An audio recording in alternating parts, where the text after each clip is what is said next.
오늘 우리는 어버이 주일을 맞이해서 특별히 이번 올 어버이 주일에는 부모의 입장에서 어떻게 자녀들을 키워야 될까, 거기에 초점을 맞추면서 어떤 모델링으로 부모가 살아야 될까라는 그 주제를 가지고 한번 은혜를 나누려고 합니다.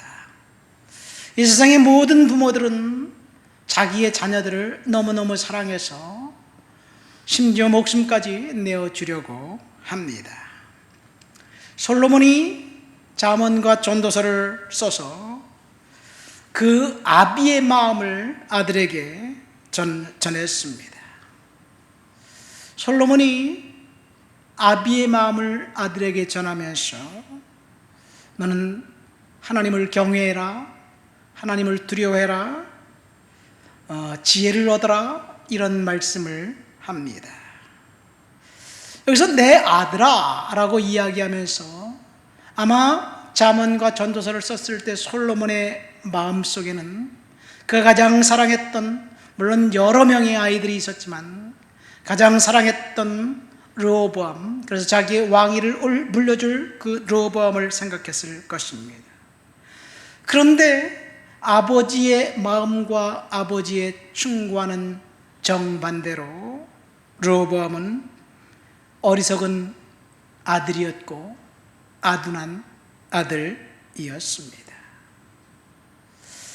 사실 아버지의 마음이 아들에게 전달되지 않은 것이 아니라 솔로몬이 아버지가 아들에게 모델링이 되는 것에서 실패했기 때문이 아닌가 생각됩니다. 많은 사람들이 솔로몬을 존경하고 솔로몬을 좋아합니다. 그런데 사실 솔로몬의 인생에 있어서 긍정적인 것, 많은 사람들의 귀감이 될 만한 건 딱 두 가지밖에 없습니다.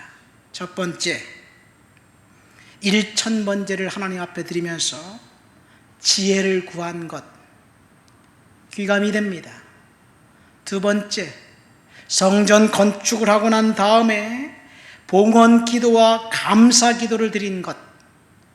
사실 성전 건축 자체는 솔로몬이 한 게 아니에요. 아버지 다윗이 전부 다 준비했습니다. 제물도 준비해놨고 성전 설계도도 준비해놨고 모든 것을 다 완벽하게 인부까지 다 준비해놨고 솔로몬은 그냥 아버지가 준비한 대로 감동만 한 것뿐입니다. 여기 한 가지 더 추가한다면 시편 72편, 그것뿐입니다. 그러나 솔로몬은 가혹한 공무집행, 무절제한 축첩행위, 말과 병거의 증강, 노동력 착취, 우상 숭배에 대한 관용, 어마어마한 부의 축적과 폭정, 외국과 동맹, 그리고 그 인생 말년에 하나님을 떠난 불신앙이 있었습니다. 그러니까 아들은 아버지를 보고 그 아버지를 보고 좋은 모델링으로 삼지 않았다는 것입니다. 여러분, 문제가 있는 어른은 있어도 문제가 있는 어린이는 없습니다. 근데 어른인 우리들은 반대로 생각을 해요. 아이들에게 뭔가 가르치려고 합니다. 가르치는 대로 행동하지 않는다고 짜증을 냅니다.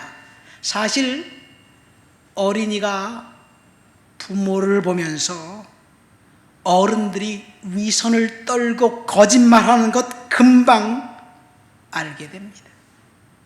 제가 방화동에서 목회할 때 언젠가는 그 지역, 그 동네를 돌아다니면서 쓰레기를 열심히 줍고 돌아다녔어요. 쓰레기를 열심히 줍고 돌아다니다 보니까 그 쓰레기를, 목사님 쓰레기를 줍고 돌아다니네. 통장님이 보더니 교회를 찾아왔어요. 쓰레기 봉투를 동섬에서 잔뜩 갖다 준 거예요. 계속 너 그 일을 해라. 그 일을 좀 해줬으면 좋겠다. 뭐 이런 의미인지 모르겠어요.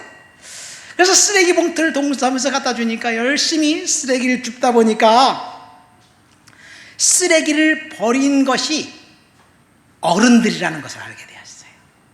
물론 어린 아이들이 뭐 과자 봉다리, 뭐 아이스크림 껍데기 뭐 이런 것들이 버린 것도 있습니다. 그러나 대부분의 쓰레기는 담배 꽁초, 양심 없는 사람이 차에서 쓰레기를 던져놓은 그 봉투, 뭐 양심 없는 어른들이 한 그런 행동이었습니다. 그러고 보니까 어린 아이들은 어른들이 시키는 대로 합니다. 하지 말라 그래 하면 어린이들은 안 해요. 근데 어른들은요, 하지 말라고 하면 더 합니다. 왜 그래요? 거기에 이권이 있기 때문에 그렇습니다. 양심 없는 행동도 어른들은 서슴지 않고 합니다. 그러면서 어린이들에게 훈계합니다. 자신은 하면서 어린 아이들에게 하지 말라고 하는데 너무나 이율배반적입니다. 그러니까 어른들의 행동이 어린아이들의 모델링이 될 수 있을까? 지금 우리나라에서 일어나는 일들 보세요. 내로남불입니다. 이 내로남불의 문제는 어린 아이들의 문제가 아니라 어른들의 문제입니다. 어른들이 자기는 파렴치하게 살면서 남을 탓하고 다른 사람을 디스하면서 비난하는 것, 거짓말을 해도 눈 하나 깜짝하지 않고 핑계대면서 정말 이 세상이 어떻게 돌아가는지 모르겠습니다. 그 파렴치한 사람들을 지지해주는 사람도 어른입니다. 여러분, 정말 우리는 헷갈려요.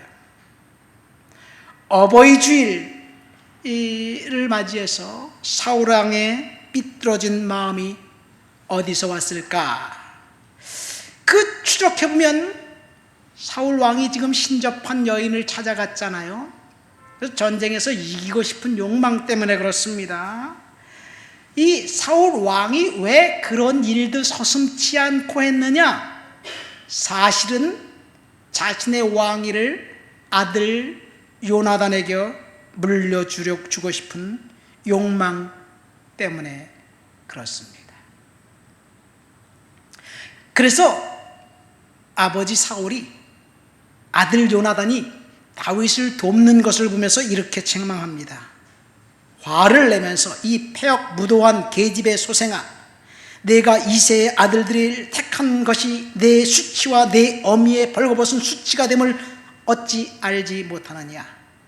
이새의 아들들이 사는 날 동안 너와 내 나라가 든든히 서지 못할 것이다. 반드시 그를 내게로 끌고 와라. 내가 그를 죽여야 할 것이다.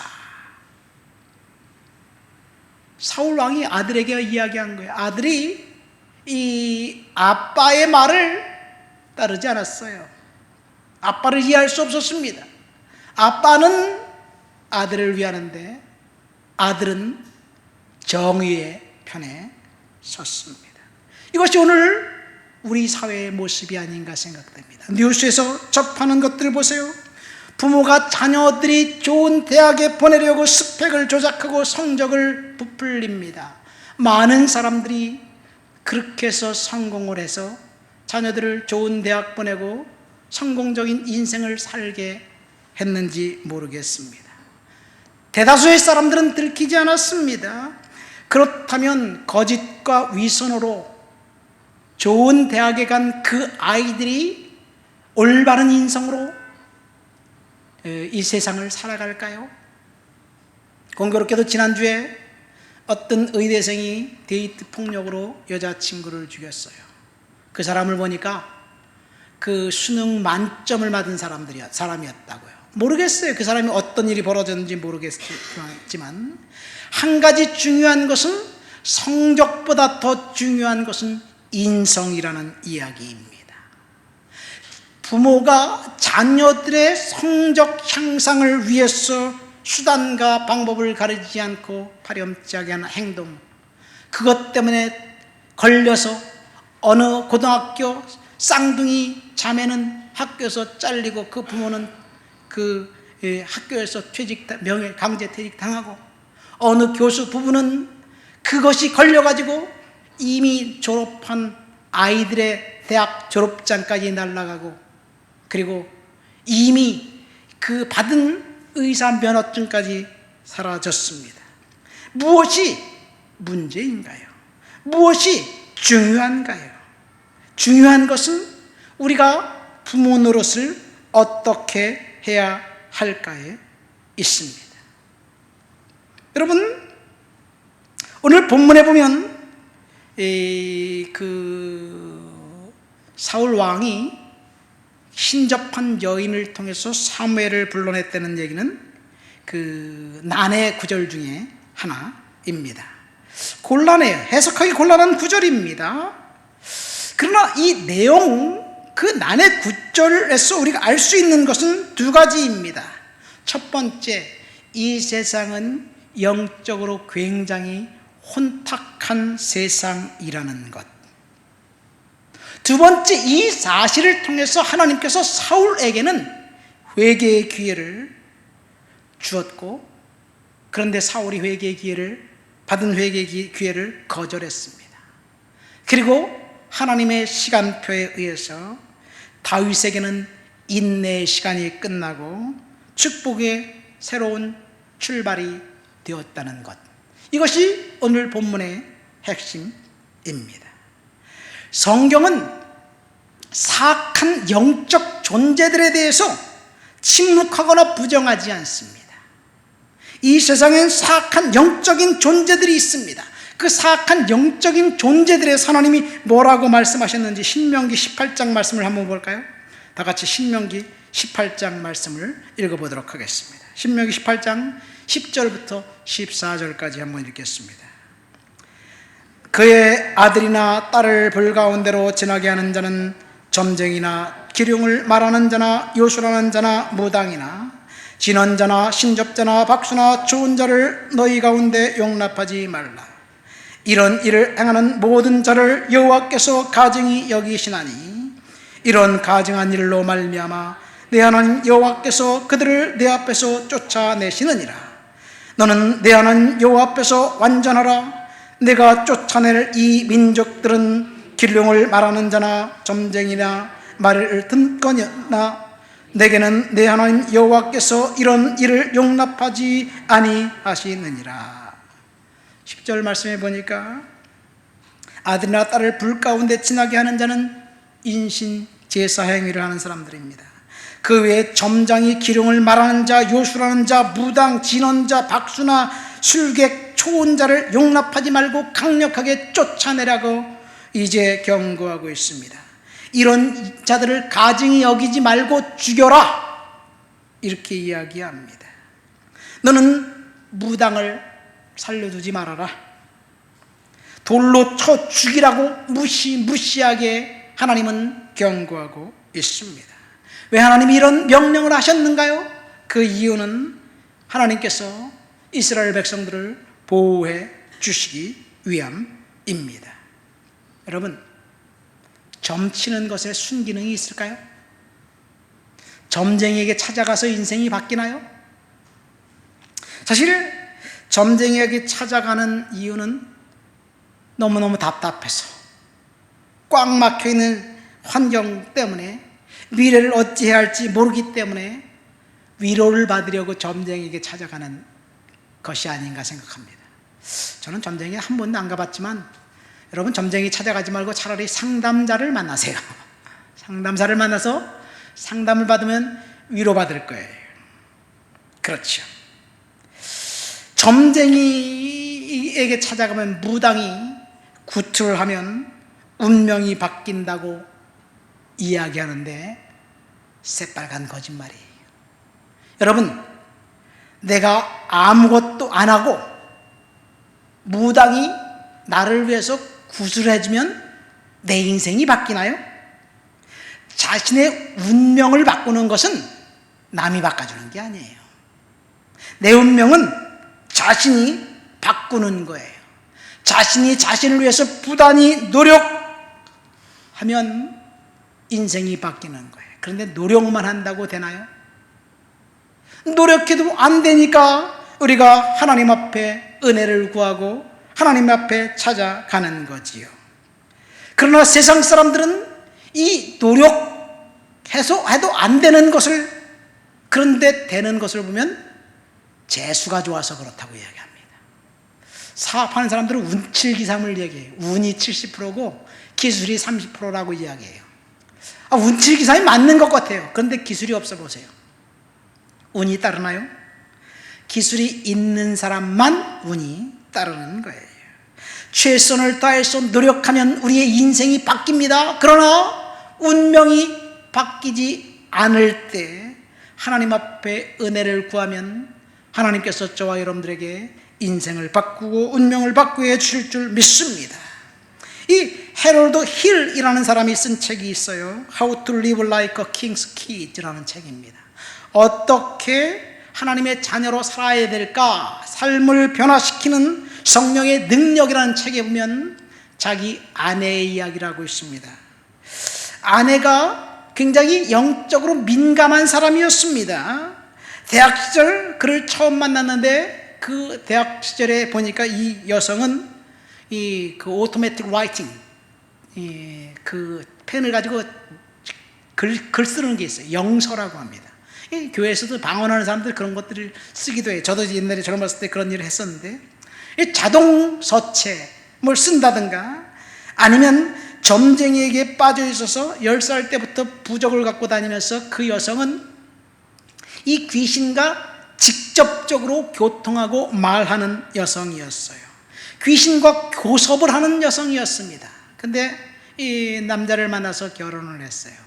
근데 공대를 나왔는데 이 그 해롤드 힐이라는 사람이 이 공대를 다니면서 직장을 다니는데 갑자기 슈퍼바이저가 회사를 그만둔 거예요.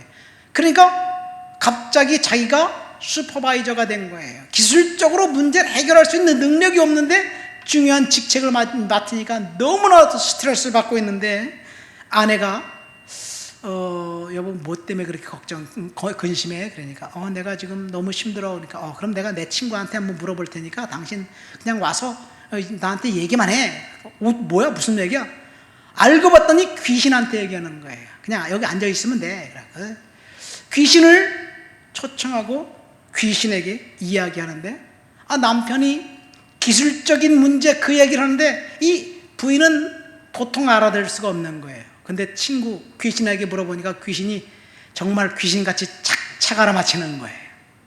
그 귀신의 조언을 듣고 그 아내가 말하는 대로 당신이 하는 말 귀신이 다 알아듣는데 그 다음날 회사에 가서 문제를 해결했습니다. 이렇게 해서 이 사람은 승승장구하게 되었어요. 그런데 문제는 귀신과 너무 접촉한 나머지 이 아내가 자살 충동과 살인 충동을 느끼고 있는 거예요. 어느 날 갑자기 돌변했습니다. 자살 충동을 느끼고 살인 충동을 느끼다가 너무 이상하니까 정신과 병원에 갔더니 의사가 하는 말이 당신 삶에 무슨 특별한 일이 일어날 것 같은데 그때 반드시 나한테 전화하라고.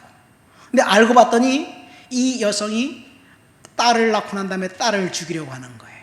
깜짝 놀라서 병원에 강제 정신병원에 입원을 시켜버렸습니다. 정신병원에 입원하고 난 다음에 약물과 이 체면 치료를 통해서 어느 정도 이제 나아서 그 정신병동에서 일반 요양으로 옮겼어요.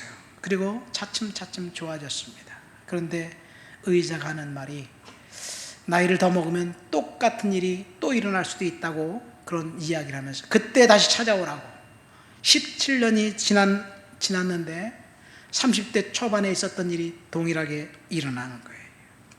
얼굴을 보니까 똑같은 자기 부인인데 사악한 지옥에서 온 것 같은 그런 모습을 하고 흉악하게 있는 것을 봤어요. 그래서 정신병원에 입원했는데 정신병원에서 치유할 수가 없습니다. 어쩌다가 은혜를 받고 귀신을 축출하고 정상적인 사람이 되었다는 이야기입니다. 여러분, 영적인 실체가 분명히 있습니다. 오늘 본문에 보면 이스라엘에서 신접한 자와 박수를 사울 왕이 다 몰아냈습니다.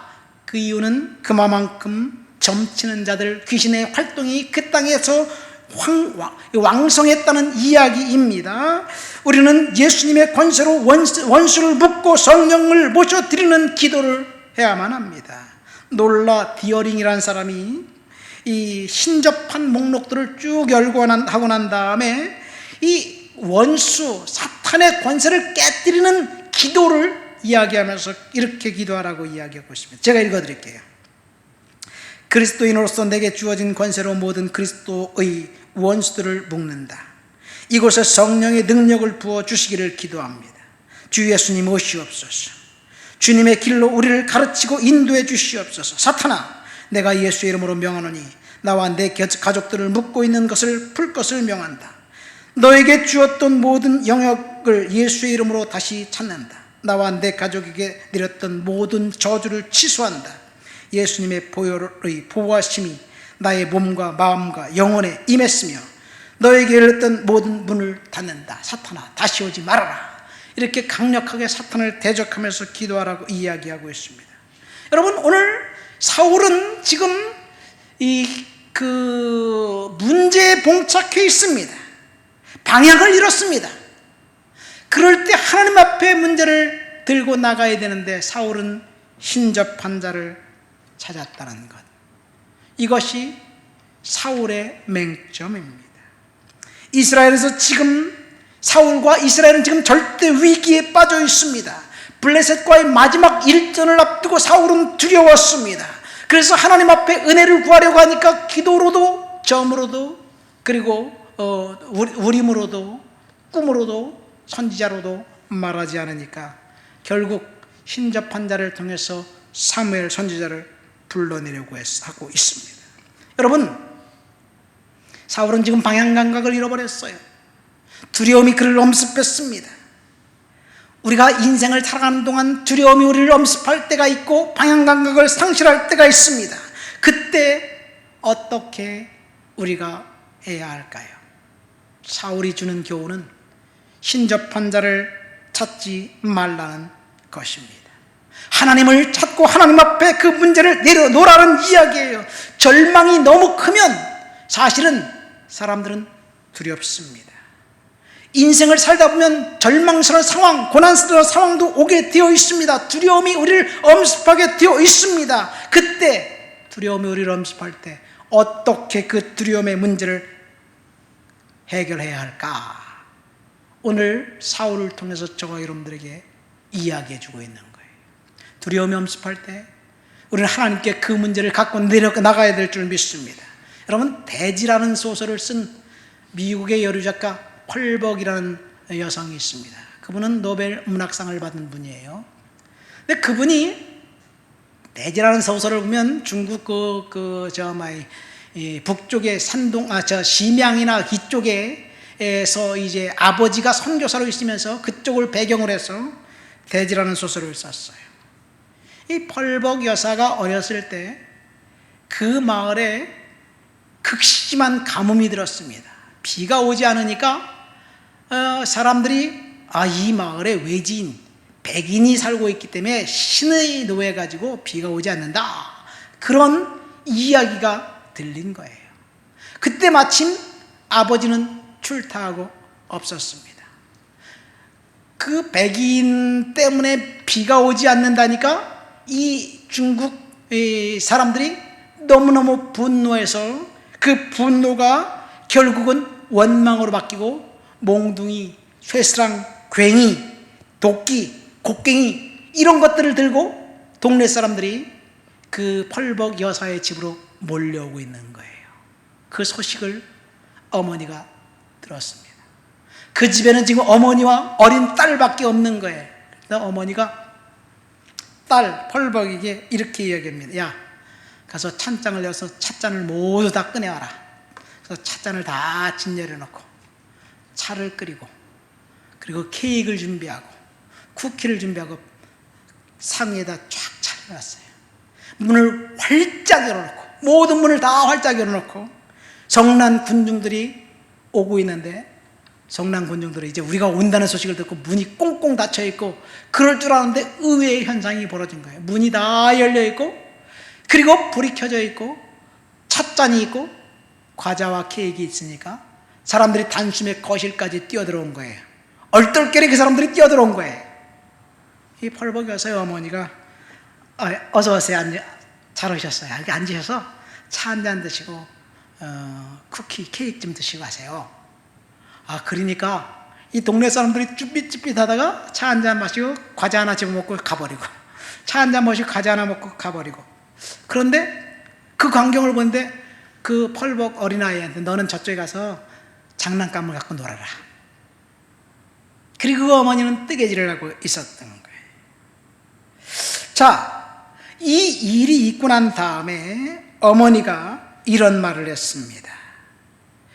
만약 도망칠 곳이 없는 막다른 골목이 아니었다면 나는 그런 용기를 낼 수가 없었을 거야. 어머니는 그래서 어린 딸에게 입버릇처럼 그렇게 얘기하는 거예요. 용기는 절망에서 생긴단다. 용기는 절망에서 생긴단다. 여러분, 절망적인 상황이 있을 때 우리는 하나님을 믿고 거기서 용기를 받습니다. 어떤 사람들은 절망적인 상황이 생겼을 때 그때 두려운 나머지 극단적인 선택을 합니다. 세상 사람들은 절망이 찾아오면 포기를 합니다. 절망적인 상황이 벌어질 때 그것을 허락하신 것이 하나님이기 때문에 그것을 하나님께서 이제 통해서 해결해 주실 것도 하나님이라는 사실을 믿으시기를 예수님의 이름으로 축원드립니다. 지금 사울왕은 벼랑 끝에 서 있습니다. 블레셋과의 전투에서 이제 어떻게 될지 모릅니다. 그런데요, 제가 어제 이 설교를 준비하면서 이 사무엘상 28장 이전까지 사무엘상 1장부터 27장까지 보니까 블레셋과의 전투에서 8번 싸워가지고 7번을 이겼더라고요. 근데 첫 번째 블레셋 전투에서는 사무엘상 4장에 보면 홈리와 비느하스가 언약궤를 가지고 전투에 나갔다가 졌어요. 언약궤를 빼앗겼어요. 홈리와 비느하스는 죽었어요. 그 전투에서 유일하게 블레셋 진 전투입니다. 근데 사실은 엄밀하게 따지면 그 전투도 이긴 전투예요. 블레셋이 이겼지만 절반만 이긴 거예요. 왜냐하면 언약궤를 가지고 승승장구했는데 다곤신 당해서 다곤신이 넘어지고 그 다음에 종기가 생기고 전염병이 생기고 그래서 결국은 그 블레셋 사람들이 그 언약궤를 이스라엘로 다시 돌려줄 수밖에 없었습니다. 사실 첫 번째 블레셋과의 전투에서 진 것은 이 사울과 관계없습니다. 홈리와 비느하스 제사장 때문에 그렇습니다. 언약궤를 돌려받고 난 다음에 이제 이스라엘 백성들이 미스바에 모여서 금식하면서 기도합니다. 미스바에 모여있다는 소식을 듣자 블레셋 사람들이 또다시 쳐들어왔습니다. 그러니까 하나님이 승리하게 하셨어요. 이게 두 번째 블레셋과의 전투였던 거예요. 이 블레셋과의 전투가 있고 난 다음에 이제 이스라엘 백성들이 사무엘 선지자에게 왕을 요구합니다. 그래서 사울을 왕으로 세우지요. 사울을 왕으로 세운 이유는 이스라엘 백성들을 블레셋의 손에서 구원하기 위해서 사울을 왕으로 세운 거예요. 이것이 사무엘상 9장에 나와 있습니다. 그리고 난 다음에 사울이 왕이 되고 난 다음에 블레셋과의 전투에서 계속해서 이깁니다. 사무엘상 13장에 보면 블레셋과의 전투에서 사울이 이겼습니다. 이때 우리가 잘 아는 내용, 사무엘 선지자가 와서 번제를 드리기로 했는데 그 사무엘 선지자가 좀 늦게 오니까 사울 왕이 직접 번제를 드리잖아요. 그래서 하나님 앞에 실수했지만 그 전투에서는 이겼습니다.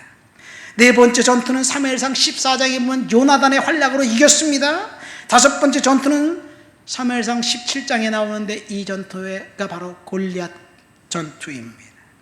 다윗의 활약으로 이겼습니다. 여섯 번째 전투에는 사무엘상 19장에 다윗이 또 이겼습니다. 일곱 번째 전투는 사무엘상 23장에 보니까 이 이 시글락을 블레셋 사람들이 점령했다는 소식을 듣고 다윗이 나가서 또 이겼습니다. 그러니까 사울은 블레셋과의 전투에서 번번이 이기고 승리했습니다. 근데 왜 두렵나요?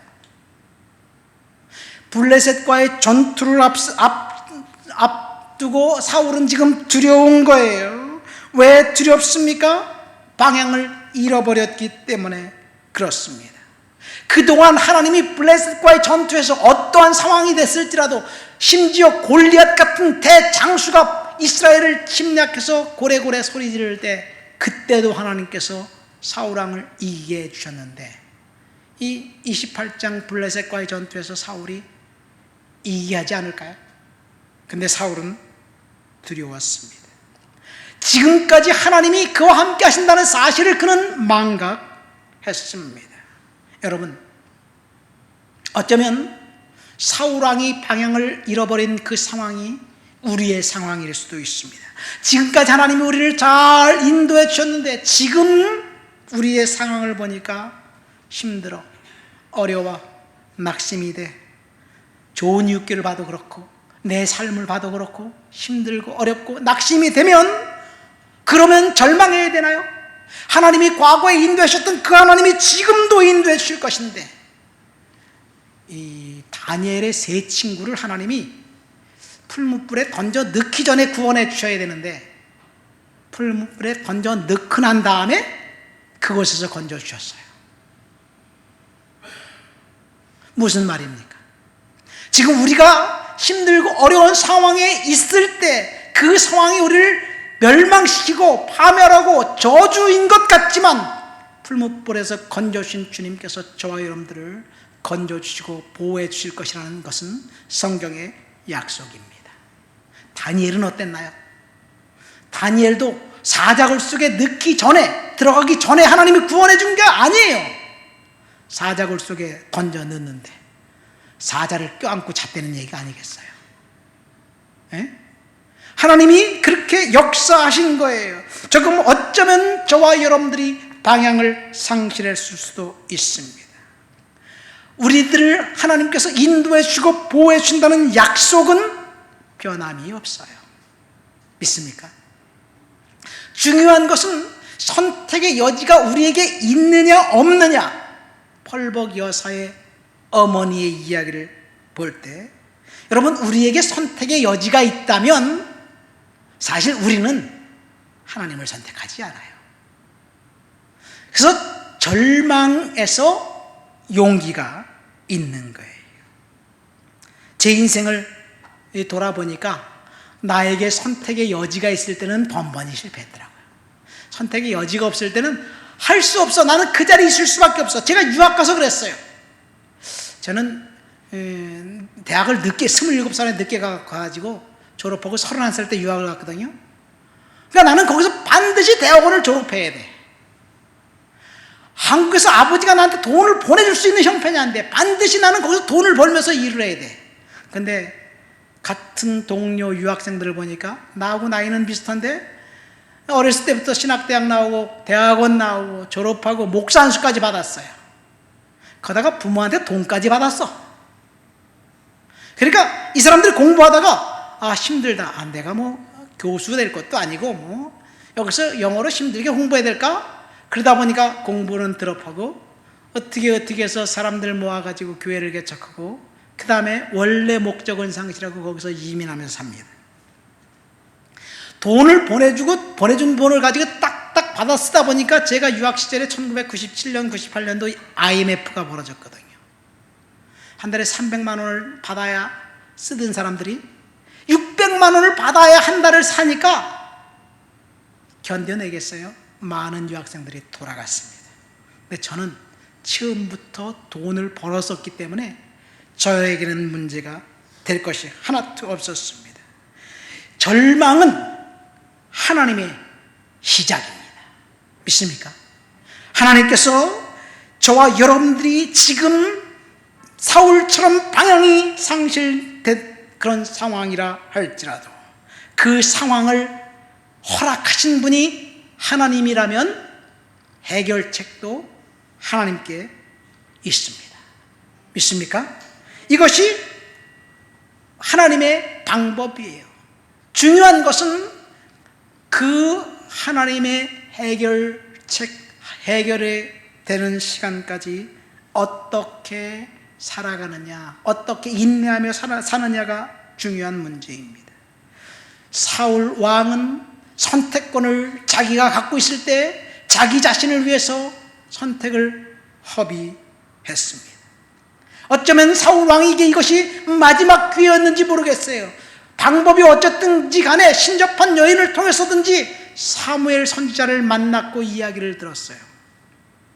그러면 사울 왕은 다시 하나님의 심판을 이야기 들었을 때 너의 왕자를 빼앗아 하나님의 마음에 맞는 사람을 에게 주겠다는 그 이야기를 다시 들었을 때 그가 다윗이었기 때문에 다윗에게 왕위를 이양해 주기 위해서 다윗을 찾아갔다면 얼마나 좋았을까요? 결국 사울은 회개해야 될 그 기회를 놓쳐버리고 그 전투에서 이제 자살해 죽고 자신이 그토록 그 왕위를 아들에게 물려주려고 했던 그 아들까지 같이 죽어버렸습니다. 그리고 이 사건은 또 다른 본문에 나와 있지 않는 다윗에게는 새로운 축복의 출발점이 되었습니다. 여러분, 말씀을 맺습니다. 오늘 어쩌면 사울 왕의 그 벼랑 끝에 있을 때 그의 그 선택의 그 결정을 통해서 그는 자신의 왕위를 아들에게 물려주려고 끝까지 자기 자리를 고집했는데 그것이 결국은 삐뚤어진 선택이라는 이야기입니다. 중요한 것은 우리가 하나님 앞에 어떤 결정을 하고 어떤 선택을 하냐 여기에 따라 달려 있습니다. 한마디로 말해서 사울 왕은 아버지로서 실패한 아버지였어요. 아들에게 위를 물려주려고 했던 그 행동 자체가 결국 아들과 함께 사망으로, 멸망으로, 저주로 들어가는 길이 되었다는 것. 이것이 저와 여러분들에게 하나님이 주신 교훈은 우리가 어떻게 부모 노릇을 하면서 자녀들을 믿음으로 키울 수 있는 것인가. 하나님 은혜 가운데 자녀들을 믿음으로 키우는 그런 저와 여러분들이 되시기를 예수님의 이름으로 축원드립니다. 우리 말씀을 생각하며 다 통성으로 기도합니다. 우리가 벼랑 끝에 있을 때, 낙심과 절망이 찾아왔을 때 하나님을 믿고 하나님을 바라는 그런 기회가 될 수 있도록 도와주시옵소서. 기도합니다. 하나님 아버지 감사합니다. 우리가 절망 끝에 있을 때, 벼랑 끝에 있을 때 하나님을 믿고 하나님을 따르고 하나님을 섬기고 하나님을 영화롭게 하고 하나님을 높여드리는 하나님의 자녀 될 수 있도록 주여 도와주시옵시기를 이 시간도 간절히 기도합니다. 하나님, 우리들의 인생을 통해서 영광받아 주시옵소서. 벼랑 끝에서 주님을 바라보면서 믿음으로 살아갈 수 있도록 주여 도와주옵소서. 절망이 용기가 되기를 이 시간 간절히 소망합니다. 하나님, 믿음으로 살아갈 수 있도록 도와주시고 은혜로 살아갈 수 있도록 주께서 역사해 주시옵소서. 주를 높여드리고 주를 찬양하고 주를 예배합니다. 예수님의 이름으로 기도합니다.